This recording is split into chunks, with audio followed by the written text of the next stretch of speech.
Hi guys, Thunder E here, and welcome to our review of the Moto G 2014.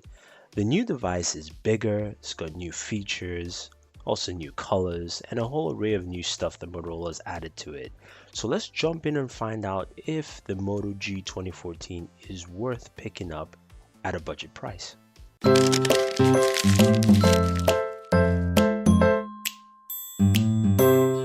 So what's new in the Moto G 2014?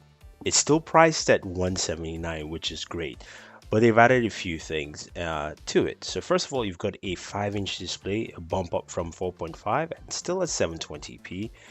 You do have a 2 megapixel front-facing camera, a bump up from 1.3 from last year, which is also very nice. There is no IR sensor, so there's none of that active controls there. But you've also got 2 front-firing speakers, which sound pretty decent.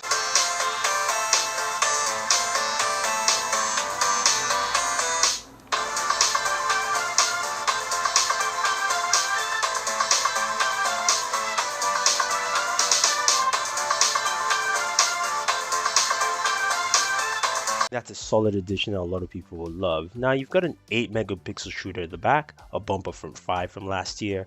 Of course, you can remove the back plate and swap it out. You've now also got micro SD built in.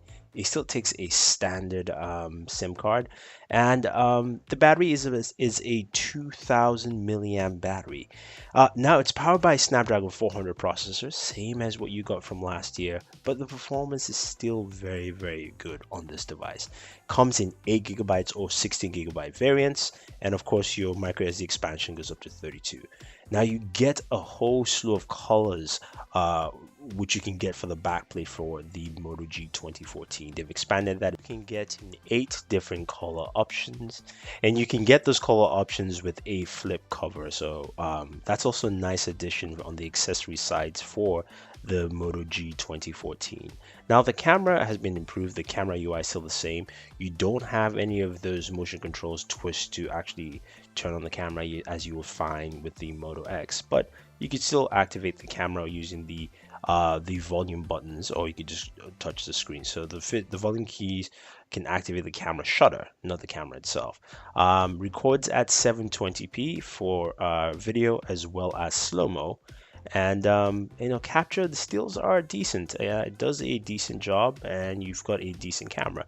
Again, you're paying $179 for this device, so you're getting something that they've improved the size, they've improved the camera, they've improved the speakers. I like the fact that you do have that, and also you've given you something that feels a little bit much better. I just need to actually close my back case cover there, but it gives you something that feels much better and fits well in the hands for users. I always thought the Moto G last year's version was a little smaller, and also just a little it felt a little bit inferior. This feels more polished. This feels more like a Moto X in my mind, at least last year's Moto X, in terms of design and styling, and I like it. So I think if you're looking for something at that price range at 179 or less than 200, this is a very good start. So the 8 gigabyte variant starts at 179, of course, and then it goes up on there.